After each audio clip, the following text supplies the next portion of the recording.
来看目前伫台湾的南部海面上有一个热带性低气压，未来有可能会形成今年第4号风台丹娜斯，对台湾海峡方向挖进台湾。拜六礼拜天气会受到影响，要爱特别注意。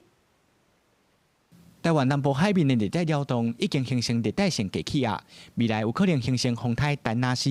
气象署表示，预估拜六透早到顶部的时，有机会变作轻度风台，因为离台湾真远，有可能变风台，就需发布风台警报。就路径来说的话，其实现在还是有不确定性的原因，就主要是它目前的一个导引气流相对是比较不明显。以我们目前最新的一个研判的话，相对的可能是通过台湾海峡的一个几率是比较偏高的。受到热带性低气压外围环流的影响，拜六南部和东部地区可能会有大雨。因若礼拜台湾各地也拢会落雨，南部台东地区和中部甲花莲的山区，拢有可能会落大水雨。 气象署嘛提醒，拜六海面的风影就会变大，民众要特别注意。尤其是在明天从南部、东南部这一带风浪就会有比较开始明显有转大的一个情况。